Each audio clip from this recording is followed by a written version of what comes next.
Hi Joe, how you doing? Good to see you. I'm well, thank you. Nice to see you too. Um, Please introduce yourself to audience and what you do for a living currently, or have been doing for a long period of time, I should say. And if you don't want to start with your name and your business.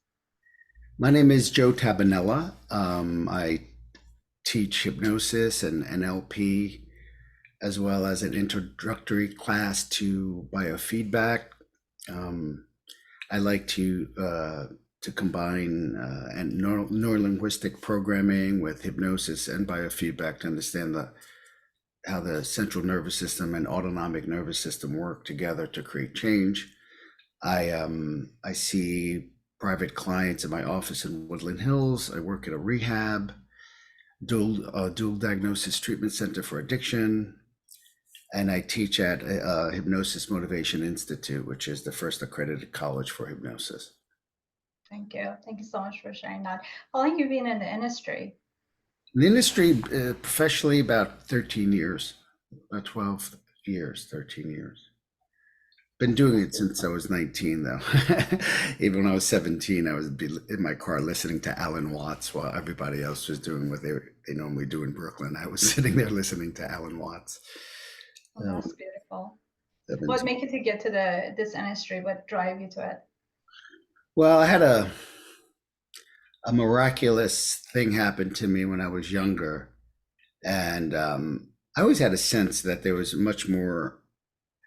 We had this greater ability than we're told to affect our minds and therefore affect our lives. And I had this miraculous moment happen when I was 19 that one can say is prayer or science of prayer or something like that. And basically, I needed money in the lottery. I needed money. I was playing the lottery every day. I needed $5,000, and back then, that was almost 40 years now. That was a lot of money back then, and I was a blue collar kid, so I couldn't ask my parents for any money, and I really needed $5,000, and I was praying and praying and praying and praying for $5,000 to play the lottery every day, looking for a sign from God. Being a good Catholic, I kept praying, like, catch a bottle receipts, for lunch receipts and serial numbers on the catch a bottle and license plate that cut me off. I would play that number every day and thinking it was a sign from God. And one day I was praying and I heard a little voice that said, "Who are you praying to?" And I said, "What do you mean we're praying? I'm praying to God." And it said, "If God was here, would you ask it for $5,000?" And I understood what it meant, meaning this presence that's bigger than anything you can name, meaning the all that is, the one that can make this happen for me, that can help me, that's outside of my body, since I'm praying to that. And I said, "Yeah, I'd ask it for 5,000. That's why I'm praying." And it said, "Think about it." And I said, "Okay, I thought about it." And it said, "Think about it." I said, "I thought about it." And the third time it was very firm. So I thought about it. So I thought about this, I don't know, this, like the room splitting open in time and space, like a science fiction movie where Mhm.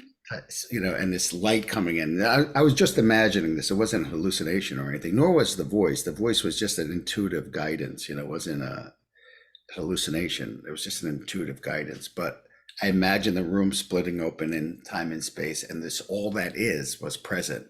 And I really got into it. I allowed myself to really imagine it was happening. And suddenly I became one with everything. I became the loan shark I owed money to. I became the money I needed. I became the fear. I became the car that was totaled that I needed to buy as well. I became the car I wanted. I became the people that were picking those little lottery balls. I became everything. And in becoming everything, I surrendered to that part of me, that everything, basically surrendered to God, if you will. And I said, "Whatever you want, whatever, since I'm everything and you're everything and I'm connected to you, whatever you want, whatever you want." And I surrendered, and all of a sudden, I just walked down the street, didn't know why, and I played the lottery. And some woman who I never met turned out to be my best friend's mother, but I never met her because he lived downstairs in the basement. She lived upstairs. I never met this woman, but she told me the four numbers. One day I was in a convenience store, and she just turned to me and told me the numbers, and I played it, and I won the money I needed. And so, being a very logically minded guy, I was just like, what is this? Is this prayer? Is this grace? Is this a science to this? Is this something that could be repeated? Is like, what is this? And I became obsessed with trying to understand it, everything from a religious point of view to a spiritual point of view to a scientific point of view to a what some would say a quantum point of view. And it took me years, and then I kind of figured it out. But I was talking about it a lot, but I wasn't doing anything about it. I was just excited about the idea that we can affect our reality on some level, starting with the subconscious. And then I finally put it to the test, and things started showing up in my life that match what I was imprinting into my subconscious mind. So started changing many different aspects of my life. And I decided I was going to teach people how to do this. And I was going to create my own program because I really didn't know much. I didn't realize there were programs out there that already spoke about what I was talking about. I read books like Joseph Murphy, Power of the Subconscious Mind, and all these books. Neville Goddard talked about, the wish fulfilled, take on the feeling of the wish fulfilled, which is exactly what I did.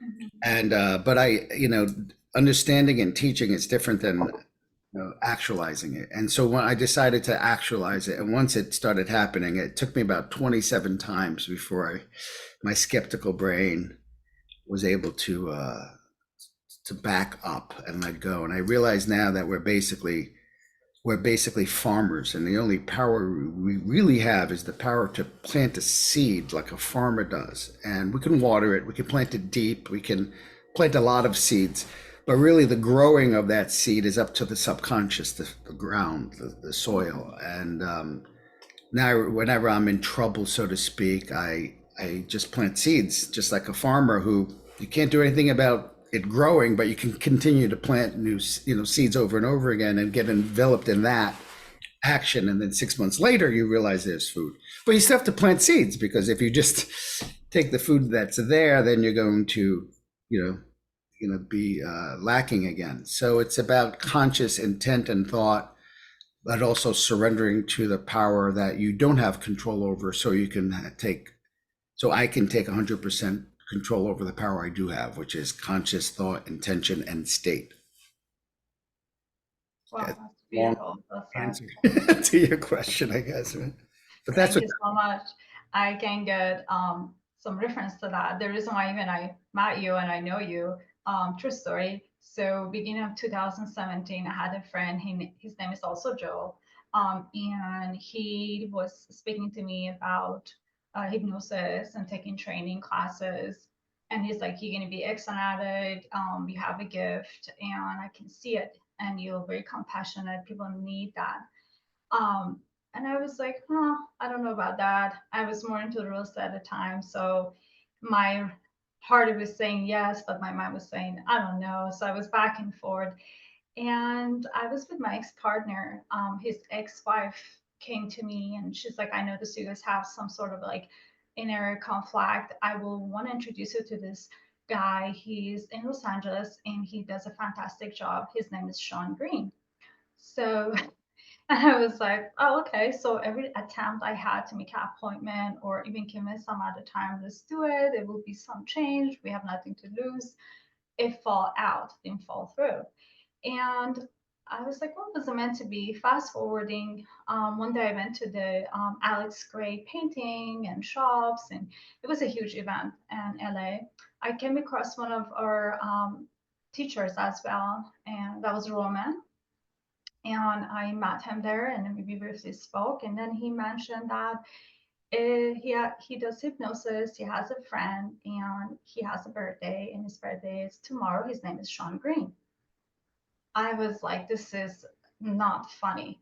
I'm like, are you serious? And I started sharing what I knew, and we exchanged. And he's like, yeah. I'm like, huh, interesting. He's like, we have an open event in HMI. Would you like to consider and come in?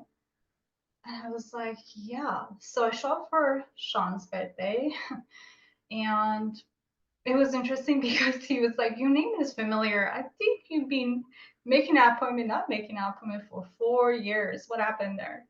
So it was interesting. It was meant to be. And we ended up connecting and exchanging information. And the next day I came to HMI, and before I met you in your class, in your training, I'm not kidding you. The moment I walked in, I'd never been in that room before. I started realizing where the bathroom is, where is what.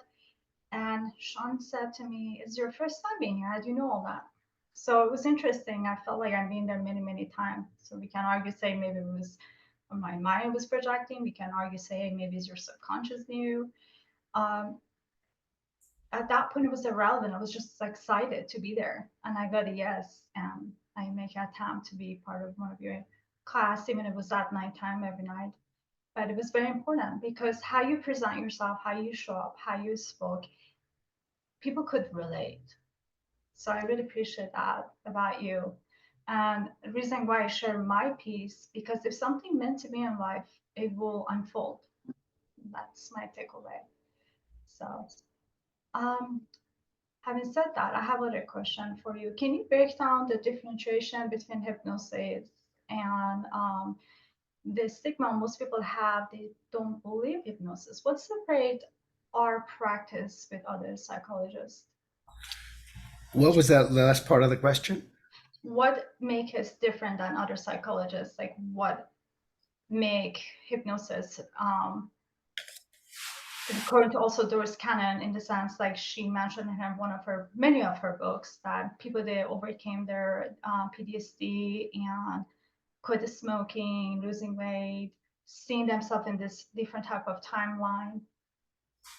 Can you give us some breakdown about hypnosis? Yeah. So to me, I agree with a gentleman, a medical doctor by the name of Dr. Stephen Bierman, and he believes, and so do I, that hypnosis is really an evolutionary adaptation. Mhm. What that really means is, when a animal is born, right? When most animals are born, especially lizards, and they have all the instincts they need to just go out on their own. That's why after just a couple of months, most animals are, independent, even, within a year.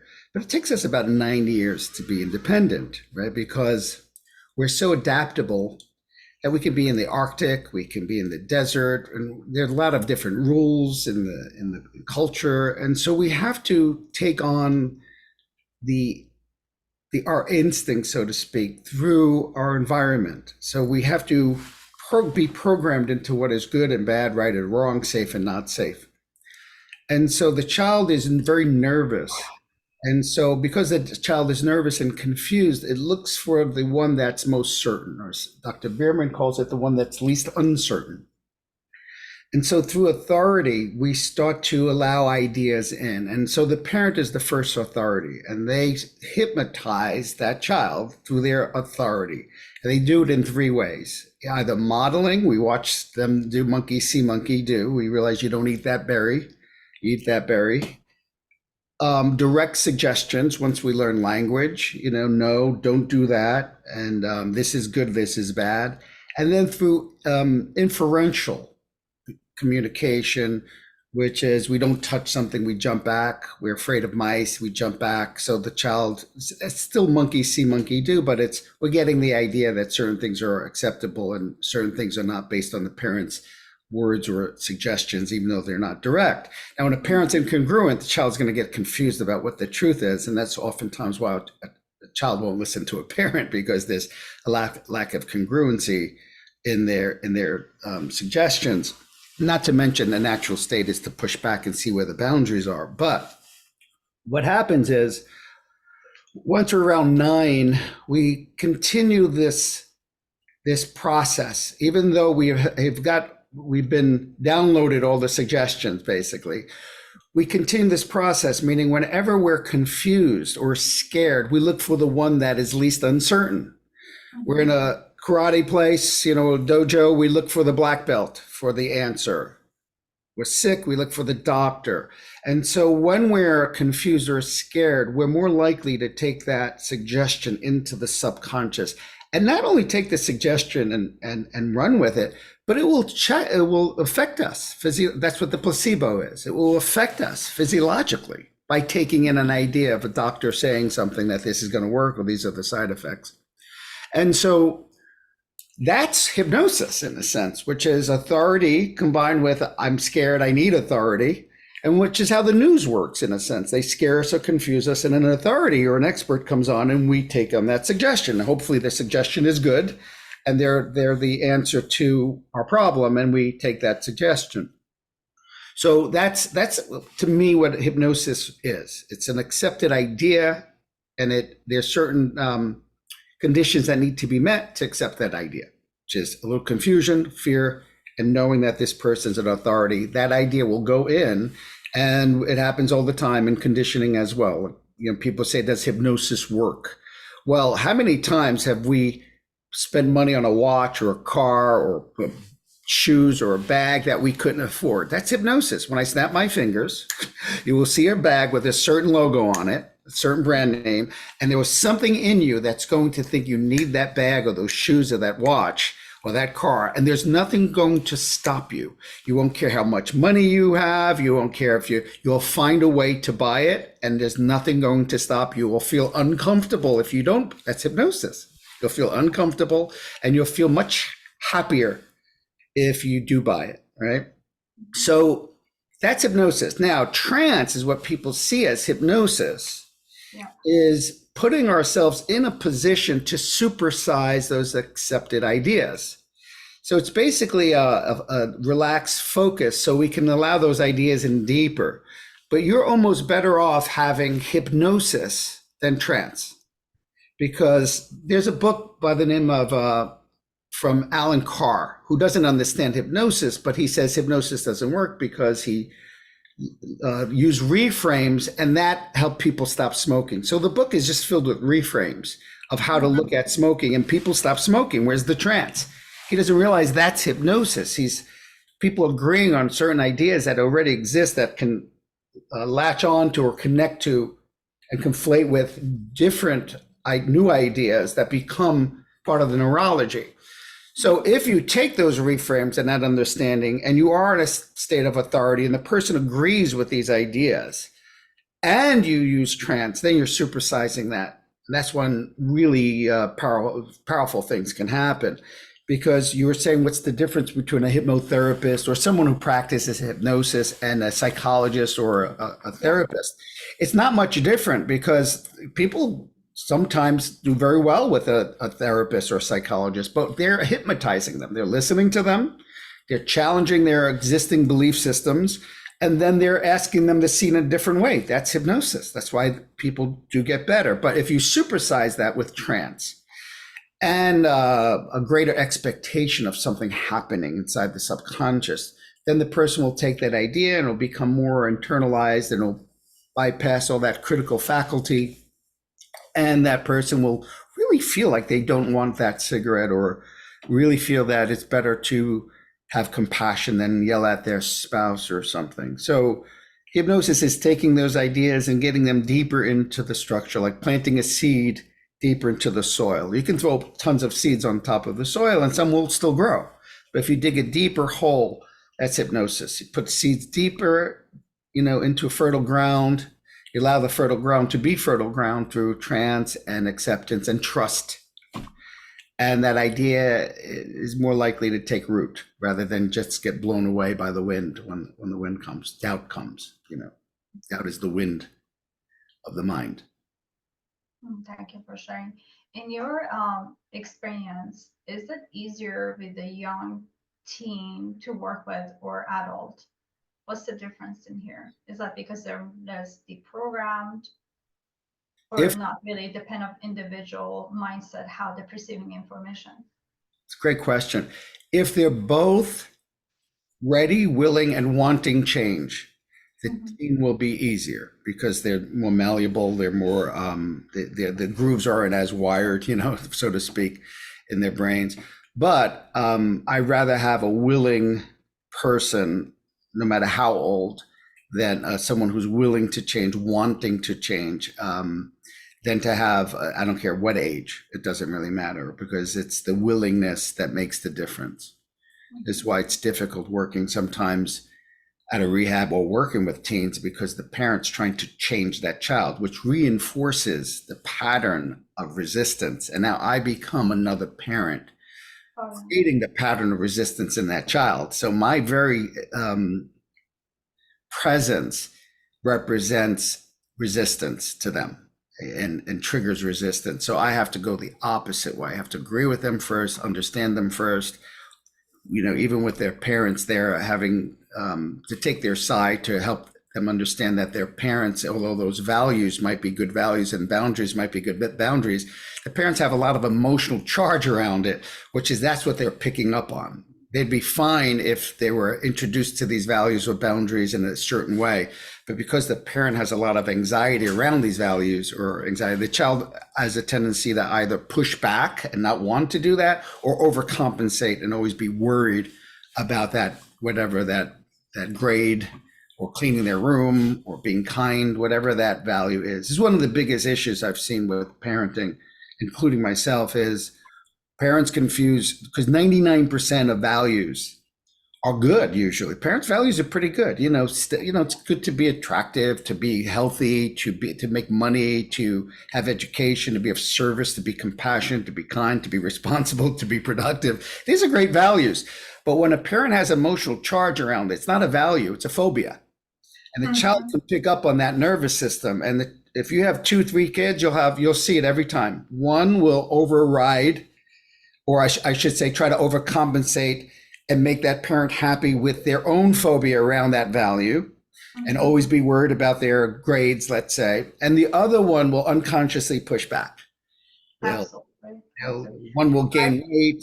The other one will have ADD and not be able to focus in school. It's almost as the unconscious way of saying, oh, you're going to love me only if I'm cleaning my room or attractive or thin or get A's. Well, just because of that, I don't feel respected. Because of that, I'm going to push back. It's like it's this unconscious way to trigger the shadow self in the parent. And once we separate the two, both can recognize the importance in the value, and the value can be what's called care, rather than in biofeedback we call it overcare versus undercare versus care. So the overcare is the person who creates or adapts this fear response to the value. Undercare is someone who still adapts that, adopts that fear response, but undercares, right? And then the care is, hey, this is important. I care about my teeth. I brush my teeth. I care about putting clothes on before I go out of the house. It's a behavioral choice rather than an emotional reaction to something. Does that make sense? Did I go off? Yeah, it makes sense perfectly. I had similar experience to that. And I remember I had the client, it's a true story, about a year ago, and she was being, she had the right intention about her son, but she was in the sense of pushing him to get help. And when I was putting him through that stage of hypnosis, or even simply doing the application to see why he feel like he needed to be in my office and have a discussion of exchange or overcoming certain element in his life, he said, I don't want to be here. I'm here because she thinks it's right for me. And that's why nothing was going forward, because already that mental blockage was there. And her, even she made me as a parent, I can relate that to. I'm a parent myself, just like yourself. It is overkilling certain emotion I'm doing, because if the one person is not ready to do it and the other person feel like they have to that's obligation, nothing flows, because already mine is making that determination. This is not something I want to do. Yeah, it's the difference that makes the difference in change. It's the willingness. And at the rehab, I can't tell you how many times I've heard someone in and out of treatment 16 times, sometimes like 12 times. And every single time, once they become sober, for example, they'll say, I wasn't ready. I wasn't ready. I was being, asked to go. My spouse wanted me to go. My parents wanted me to go. I didn't want to go, but I went to, as penance or to sober up or to get out of trouble. And then once they're ready, they got sick and tired of being sick and tired. Then they made the decision. And then once you make a decision, things become easier. As one person once said, not drinking is easy. Making the decision to not drink was the hardest thing I've ever done in my life. But once I made the decision, resisting a drink is easy. There's something in the human condition. There's a switch that has changed my life, understanding this switch, which is the switch called, and it's based on either consequences, intense desires, or high values, right? Or just decision, which says not an option. Once that clicks, we expect to be uncomfortable and we don't care. We're excited about the discomfort because we know change is happening. That's why no one really tries to learn Chinese or tries to get a PhD or tries to get a black belt in Brazilian Jiu-Jitsu. You can't try these things because when you try these things or give it a shot, that's when I'm always listening for. Like, I'll give hypnosis a shot. Whenever you give something a shot or try, you're saying, this is the part of my brain that's reserved for blueberries and strawberries. If it's good, I'll keep going. If I don't like it, I'll stop. Well, anytime you learn something or have to do something or give up something that's really wired into your nervous system, if you don't make that commitment and expect it to be uncomfortable, and discomfort is part of the change, then as soon as you hit discomfort, you're going to say it didn't work or I didn't like it. But if you make a commitment that discomfort is part of the change happening, it's how you're learning. So you're almost welcoming it because you're getting through learning. And there's something about that switch that sometimes all someone needs, because it tells the subconscious, I don't care about your discomfort. You better wire for my decision, because it's going to cost you more energy fighting me than wiring, because no matter what you do, I'm going to keep going. And that shifts. It's like David Goggins has got a monopoly on that idea.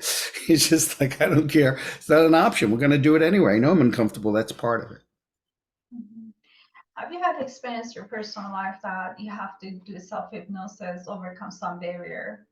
Have you used your own practice on yourself? Absolutely. I haven't done a lot of self-hypnosis. I do now.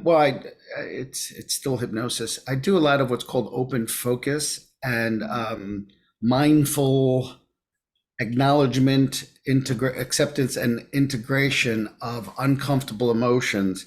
So basically, I'm dehypnotizing myself from patterns and beliefs that got stuck with negative emotions. So by being present with it, they discharge, and then the soil is so fertile that I can just throw a thought in and say, oh, that'd be a good idea, and imprint an idea or a vision, a future self, a way of being in the world, or mental rehearsal. And it goes in deeper that way once you accept the countervailing beliefs and suggestions that are fighting that new idea. And this is where the challenges come from in hypnosis.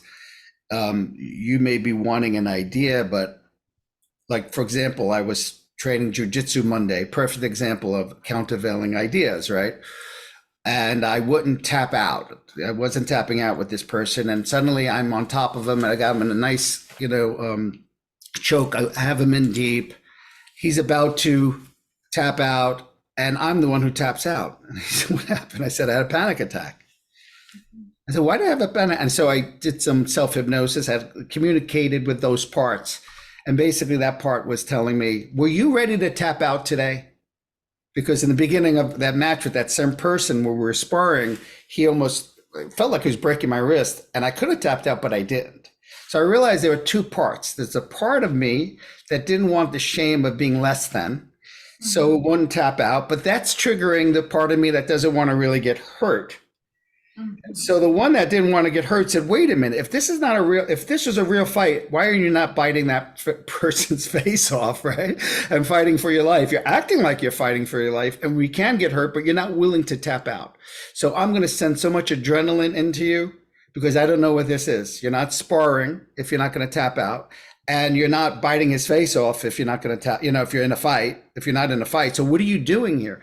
So I realized it shut down my system, my autonomic nervous system, so I couldn't breathe in order to protect me from getting hurt because I wasn't willing to tap out, even though I was at that point about to win that, that sparring match. And so this is an example how we can think about, I want money, I want money, I want money. But if there are parts of us that have a lot of fear about money or fear about responsibility or belief what it takes to have money or shame around having money or just an unknown experience around having money, it will reject that idea. And that's why if you're doing traditional hypnosis, which is absorption of thought and relaxation, if you're doing just that, you have to continue to imprint this idea or image or whatever you're doing, whatever you're being absorbed in over and over again. And the magic to it, the magic part of this, or the profound aspect to this, is those countervailing patterns, Mhm. those objections, those memories will come to the surface the more you get enveloped in it, because you're so enveloped in this idea, every cell starts accepting the idea. So imagine like a cell over here saying, whoa, wait a minute. That's a different feeling from what we're holding, a different thought, a different expectation, a different. So it's going to come to the surface. So when you do that, you have to welcome the resistance, welcome the thoughts, welcome the fears, welcome the ideas that say that's not going to happen, acknowledge them, welcome them, disengage, and then in their wake, you go deeper into the new idea. And then they get the message that you're devaluing that, you're accepting it, and then devaluing it rather than repressing it and pretending it's not there. You accept it, you honor it, you listen to it, you devalue it, and then in its place, you go deeper into the idea. And that's where the change happens. And oftentimes, that's where people will stop. Even in meditation, the same thing happens. People stop meditating, and right when the stuff starts to come to the surface, not just mental, not just thoughts, but emotions, they Mhm. come to the surface. People usually stop and get something to eat. That's the moment where you're starting to learn how to be mindfully present with an emotion that you've exiled from yourself, Mhm. rather than welcomed, processed, integrated, and then went deeper into focus or presence. And those are the moments that make the difference. And oftentimes people just give up and then try something else at that moment, just like they do in martial arts. They try something, they don't like it. As soon as it gets difficult, they try something else, or languages, or anything for that matter, relationships. Mhm. Absolutely. I appreciate you sharing. Yes, I totally agree. Even myself personally, certain things, I have to take my emotion out and sit from third person looking within from outside to inside. Because if I was looking at from my own barrier from inside out, it wouldn't work. And oftentimes people are saying, how do you, like, what's the magic word around manifestation? What is it exactly? I'm like, it's not even about manifestation. It's literally you telling yourself you're already in that experience and you putting your emotion in that experience with your mind, because that pattern of your quantum aspect is shifting and their neuron of your body connecting nonstop and sending those a signal and give you the basic true aspect of that reality to the point you don't even know it's happening or not. I experienced that a couple of times. It is definitely self discipline and self work, um, but I do believe practically if you do go through to this type of experience over and over, it get easier. That's my understanding also to my own practice, my own, discipline. It's not easy. It's not coming overnight. And something for myself, I speak out loud. Most people, they come to our industry, they think we have a magic. We can magically remove everything in a day. And if somebody is in their life, they're going through so many experience. So we speak 40 years plus in matter day, we cannot remove it. It takes time because there's a lot of programming involved, and some could be culture, belief system, identity, a lot of barriers. So it takes time, but it goes back to exactly what you mentioned just now, unplugging, removing resistance. When it comes to the stage of fragment of fear, understanding why, how we can collaborate with it. And instead of going to avoidance, grabbing water, watching Instagram, scrolling into your social media, start really plugging what really is what's going on.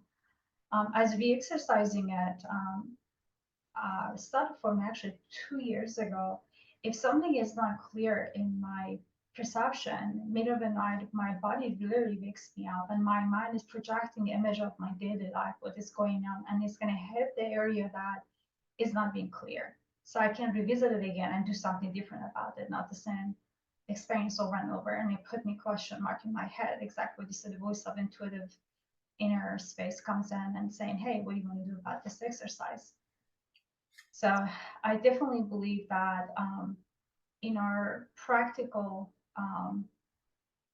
serving to others. It's our mission, it's our purpose, what we're doing. We're not just working. People are saying, what do you do for a living? I'm like, it's creation. What we're doing currently, it's especially in this timeline, it's being very sensitive. We definitely recreating a new map, new GPS. I'm going to use your own language, new GPS, and allowing others to really see everything with themselves so they can create a better platform in their life, whether it's their family, loved one, business, everything all together, because it's part of our life no matter what. So I definitely believe that. And you don't have a side effect enough to take antidepressant and having the rest of the day different side effect, or having no pills in your mouth and be like, okay, what to do with my emotion today because I haven't taken my happy pill. It's a different type of technique and allow you to really understand yourself, tap into your inner self, yourself, depending on having codependency, something out of your own self as exterior. What was the best experience you had in your practice, Joel, when you started the industry as a young man? The first experience? That you can't say, this is going to last with me forever. And that, yes, man, it was in you. Like, I'm going to go to work again. I can't wait to start my day. Give you that. Wow, that's an interesting question because it's kind of the opposite of what one would think. So when I first started my practice, I had people coming to me in the beginning and they would have go into trance, and people, as we were saying before about dissociating. I mean, if you ask any psychiatrist or psychologist, really what is hypnosis, they'll just say dissociation, meaning you're taking your awareness out of your autobiographical self, the default network, and you're putting it somewhere else, right? And so that's always going to feel good. You're taking a vacation from yourself and you're relaxing, and it's really nice. But every week they would come back and there would be no change, right? And I was starting to get very uncomfortable, and I realized this is the most important thing in working with people is to get out of our own way, because I started getting uncomfortable and thinking, why are these people not changing? And then it occurred to me that I was more interested in them changing for my well-being than for theirs. Meaning, if they had a good experience, I would feel comfortable. And if they didn't, I wouldn't. And it started triggering not only my beliefs that I wasn't helpful or I was useless, but also my fears of being unimportant. And I realized this was like childhood stuff that was coming to the surface. What therapists might call countertransference and limbic countertransference. And so one day I realized what was happening, and I said a prayer. And I basically, it was radical acceptance. I said, I'm willing now to accept people I can't help, don't want my help, I don't know how to help. And even people that I can help, and they go to a colleague that just graduated like I did, and they can help them.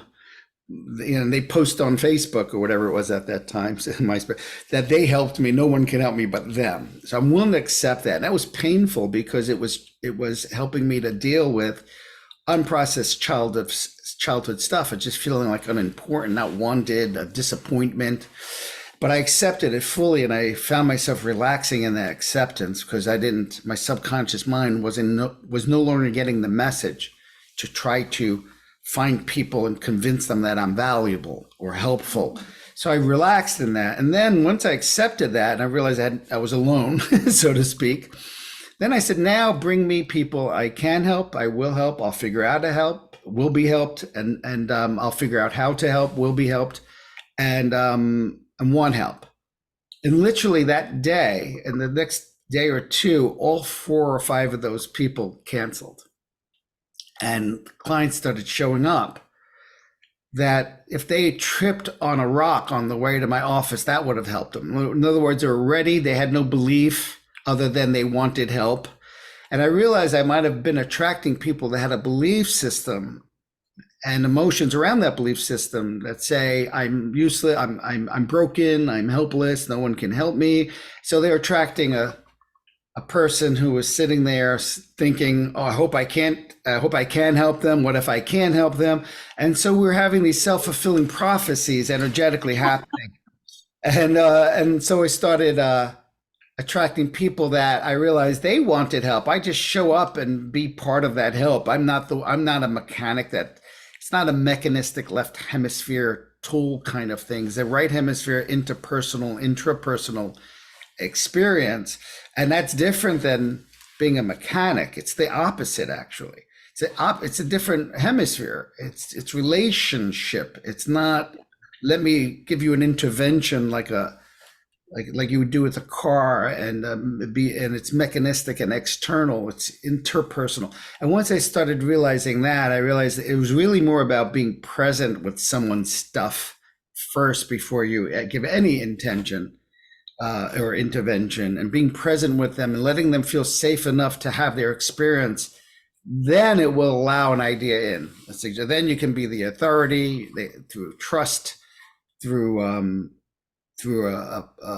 good question, and then a good intervention after the fact. But that was what really helped me realize how important the relationship is, and how important it is to not use your client, by trying to make them either for money or to make yourself feel significant or important or valuable, because you're using them. Even though you're pretending to be caring, you're really using them. If you have tons of blueberries, you're not worrying about people who don't like blueberries.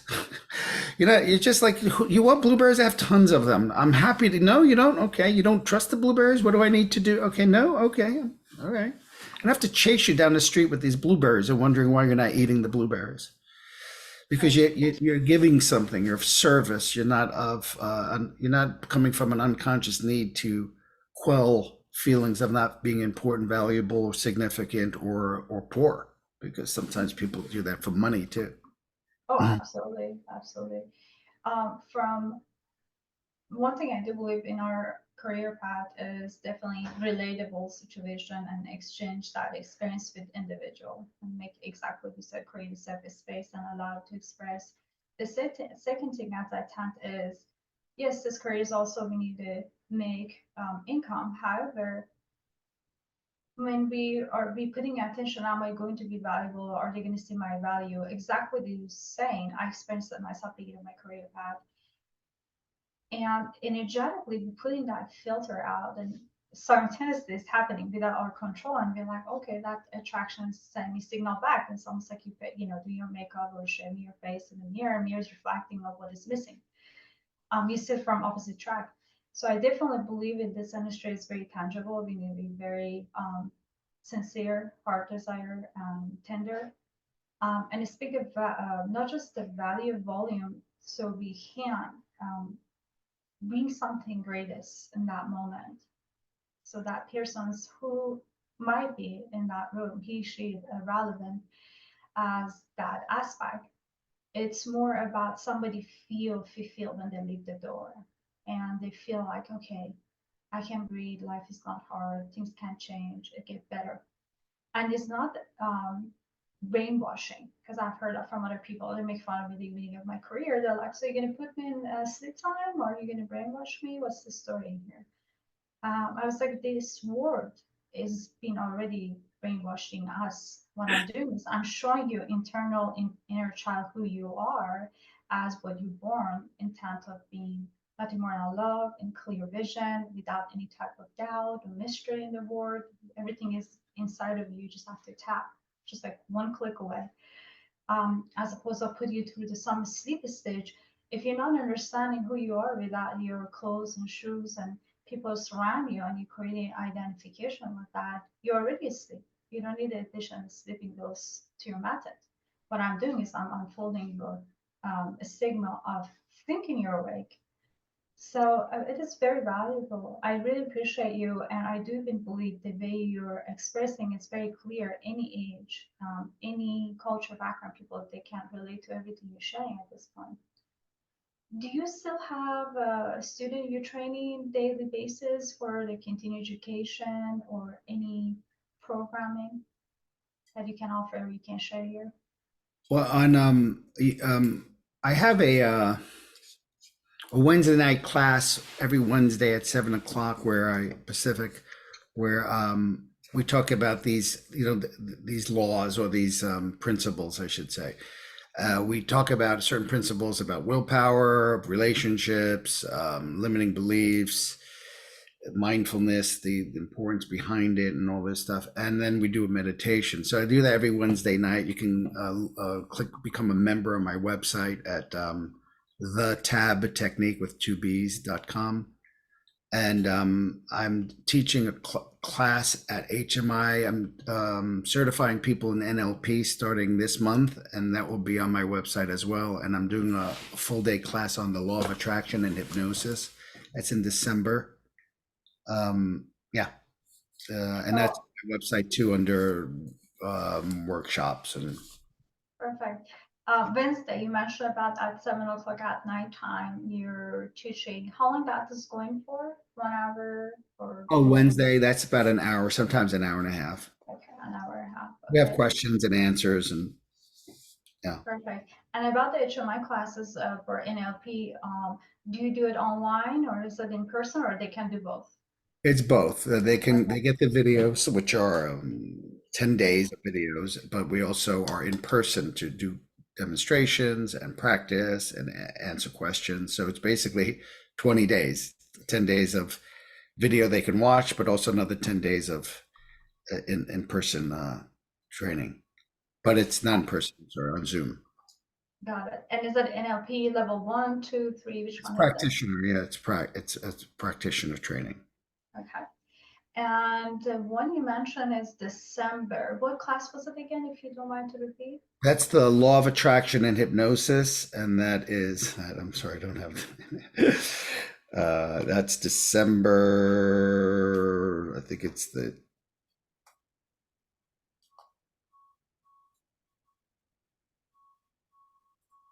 I don't, oh, there it is. It's the 3rd, December 3rd. Okay. It's a full day, and I go deeper into that story about state and about the most important, the problem. I always like to find, I realized over the years that the problem is the solution. Usually the problem is where people stop, but that problem of when they're uncomfortable, and so that's where the magic is. That's where the solution is. Wonderful. These classes you have, is that for people only for HMI or it can be candidate for anybody Anyone out of it? anyone can go to the HMI website on the calendar of events, or my website has a link to it under my events, except for Okay. the Wednesday night. The Wednesday night, is my class. It's a managed membership subscription. I think it's like $32 a month. It's Mhm. every Wednesday. Then we put the recording up. If you can't make a Wednesday, you can watch what we talked about. It's Perfect. All right. Well, I really appreciate your help. It was a pleasure speaking with you. And I appreciate your books in the background. I see the ESP in the back stick out to me. So again, thank you, Joel, for your time and sharing your knowledge. I'm looking forward to have a second trip in the near future with you. And again, if anybody need addition, assistance for any of your training, please don't shy away. You would not have a regret. And I would definitely put in our Zoom link as well so people can actually reach out to you. And I'm really looking forward to have a second part as well, diving in more to maybe for people to do simple exercise, how to overcome anxiety before get to the speech or yeah. language of any source, probably something put in place for the next episode. Thank you so much. And can you please verify your website one more time before we close? The tab technique. That's the TABB technique.com. Perfect. Thank you, Joel. I really appreciate your help. Thank you for spending your time in here. Until next Thank time. you for having me. It's a pleasure seeing you again. Thanks.